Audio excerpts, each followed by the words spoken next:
Selama masih ada yang kita bisa bagi-bagi dan pesta porakan, persekongkolan terus kita lakukan.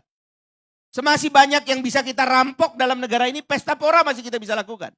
Dulu kita merampok minyak, habis minyaknya keluar kita dari OPEC. Habis itu kita rampok emas. Setelah itu rampok batu bara, sekarang rampok nikel. Kan itu yang akan kita lakukan terus-menerus.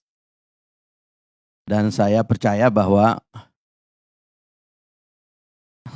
bangsa kita ini kayaknya memang punya bakat bersekongkol yang sangat baik. Ya, jadi dan penyelesaian di belakang layar itu selalu dianggap lebih penting daripada penyelesaian di hadapan publik. Jadi si Alun dengan Sambo itu monumen-monumen saja di dalam institusinya yang dimunculkan untuk ya mendinamisasi ya, seolah-olah negara ini bekerja gitu untuk menuntaskan perkara-perkara. Tapi ya nggak ada ujungnya, nanti sandiwaranya dibikin asyik begitu. Saya dulu pernah menjadi anggota pansus angket yang paling heboh, yang melibatkan institusi keuangan yang sangat dahsyat itu. Ya, Bank Senturi dengan BI yang menggunakan diskresinya untuk kita duga ya waktu itu bermain-main gitu. Yang efeknya nanti ada konsesi dengan para politisi dan sebagainya gitu. Tapi begitu mau sampai di ujung, mau kita tuntaskan, itu selalu ada gerakan gitu dari arus politik yang mengatakan cukup sampai di sini. Kira-kira begitu. Dan memang akhirnya ya agak buntu juga karena sistem kita ini kan tetap saja kolektivisme itu mengalahkan individualisme. Dalam semua hal sebenarnya. Di dalam Kementerian Keuangan itu ada kolektivisme. Sehingga kepentingan kelompok itu akan mengalahkan keinginan pribadi-pribadi tertentu untuk memperbaikinya secara total gitu. Nggak akan ada itu perbaikan total karena mempertahankan kolektivisme itu jauh lebih penting. Dalam kasus Sambo itu ada kolektivisme gitu. Ya, sehingga kadang-kadang kita mendengar dari luar tentunya ya, seperti kita mendengar juga dari dalam Kementerian Keuangan dan dulu dengan kewenangan investigasi bahkan kita mendengarnya lebih tajam gitu. Bahwa pada akhirnya ada yang berkeliling yang mengatakan sudahlah sampai di sini aja, yang ini jangan, ya kan? Ini nanti menyangkut yaitu tadi yang seperti Bang Fuad bilang itu, nanti rubuh nanti atau di Amerika disebutnya itu too big to fail gitu. Kalau ini dijatuhkan nanti runtuh semua, ya harus sampai sini aja gitu. Ya, tapi itu kejadiannya begitu. Bahkan dalam kasus-kasus uang ini nanti ada hubungannya dengan keuangan politik juga itu. Kadang-kadang di belakang itu ada yang mulai ngomong, mungkin juga sampai kepada pemimpin tertinggi, Pak jangan diteruskan Pak, ini orang dulu bantu kita. Nah, sehingga kemudian dibatasi lah itu.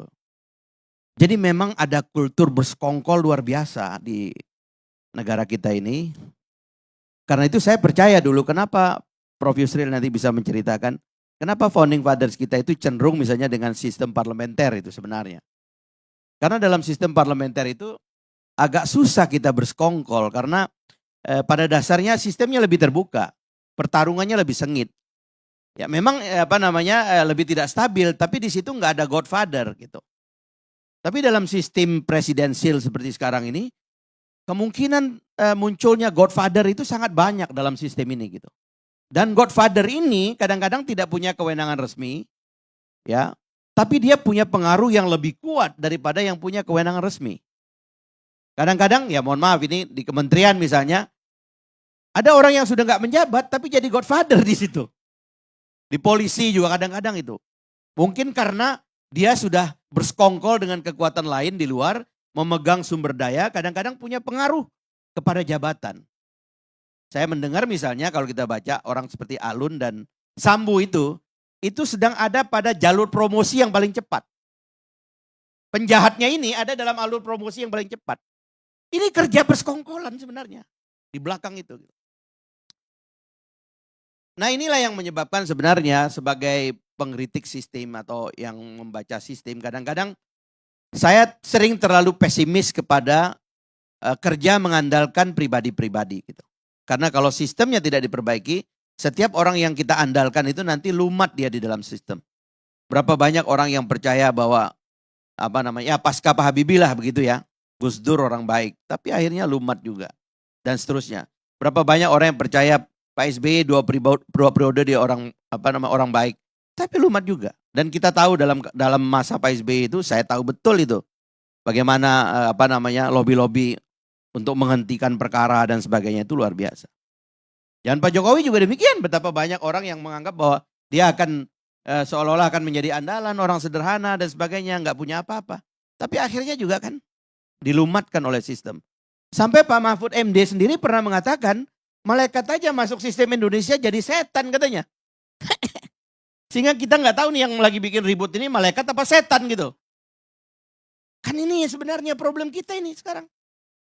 Nah kan sebenarnya ya kalau Pak Mahfud itu percaya sistem, dia itu sekarang kan on top of the executive system sebenarnya.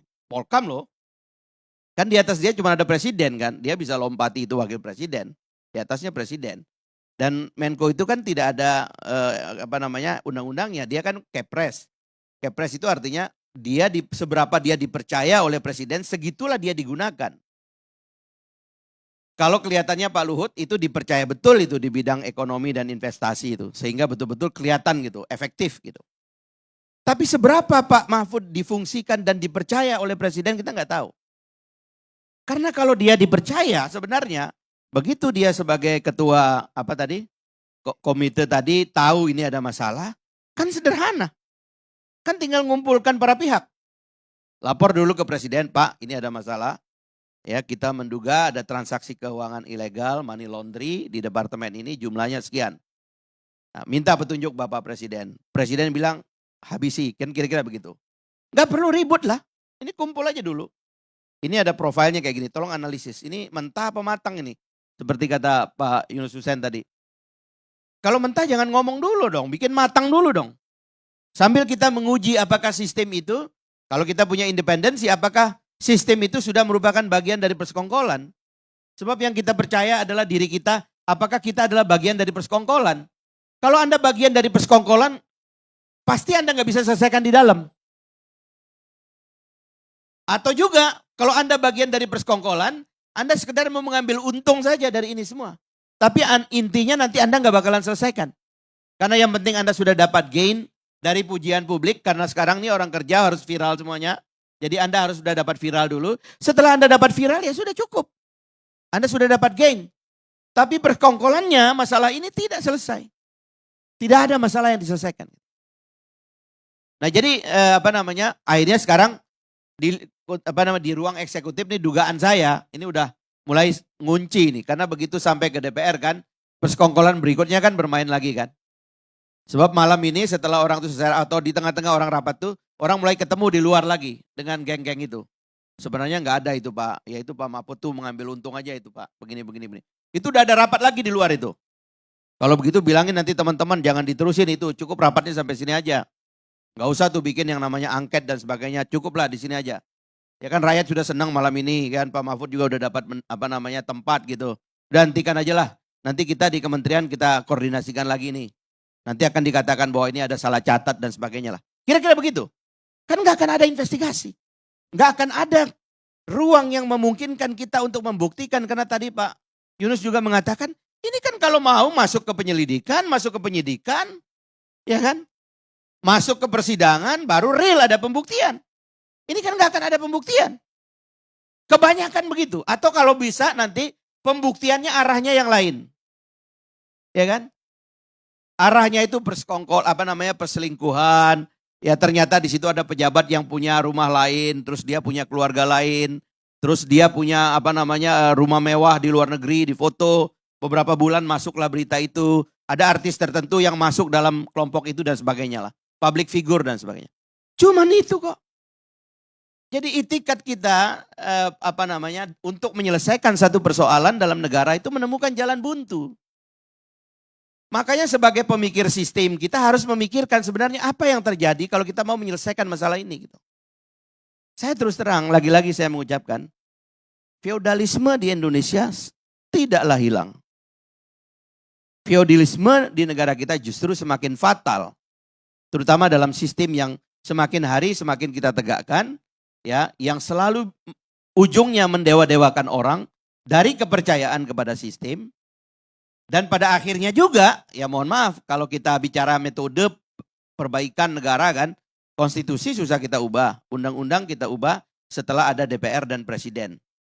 Pemilu mengatur supaya presiden dan DPR itu dipilih dalam waktu yang lebih cepat karena inilah pergantian yang memberikan harapan. Tapi pertanyaannya adalah, apa betul pemilu ini juga akan menjadi penyelesaian? Ini kasusnya dari tahun 2009. Sudah berapa pemilu ini? Sudah 3 pemilu. 3 kali presiden, 3 periode DPR. Tidak ada investigasi. Apakah betul pemilu yang akan datang akan juga menjamah soal begini? Apabila pemilunya sendiri berbau konspirasi. Kan pemilu ini sahamnya sudah dipegang orang-orang sekarang. Kan tidak ada kesempatan untuk pemikir-pemikir baru masuk ke gelanggang. Orang-orang ini kan dibiarkan di luar. Yang buka puasa bersama bertemu-temu ini kan pemegang saham yang nanti siapapun jadi presiden dia udah pegang saham. Dan dengan saham itu nanti dia minta saham, saya jadi menteri ini, saya jadi menteri ini, saya jabatan ini, saya jadi direktur ini di BUMN, saya mau nunjuk Kapolda ini, saya mau nunjuk ini. Semuanya akhirnya bagi-bagi. Selama masih ada yang kita bisa bagi-bagi dan pesta porakan, persekongkolan terus kita lakukan.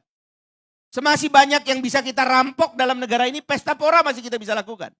Dulu kita merampok minyak. Habis minyaknya keluar kita dari OPEC. Habis itu kita rampok emas. Setelah itu rampok batu bara. Sekarang rampok nikel. Kan itu yang akan kita lakukan terus menerus. Sambil money laundry di Kementerian Keuangan, pencatat-pencatat ini, pencatut-pencatut ini makin berkembang. Jadi sekali lagi, bagaimana ini mau diakhiri? Saya ingin tanya ini ke Prof. Yusril sebagai pemikir ketatanegaraan gitu. Apakah ada jeda bagi bangsa ini untuk menghentikan kerusakan yang sudah kadung terjadi? Sebab kalau tidak, ini tontonan doang kok. Ada aktor barunya muncul, ada aktor yang agak lama muncul, ada one day wonder saja yang cuma hebat hari ini. Kita jadikan dia pahlawan ya, beberapa kali kita eluk-elukan, nanti hancur juga dia. Dan itu yang akan terjadi terus menerus Bang Karni. Terima kasih banyak. Baik. Assalamualaikum warahmatullahi wabarakatuh.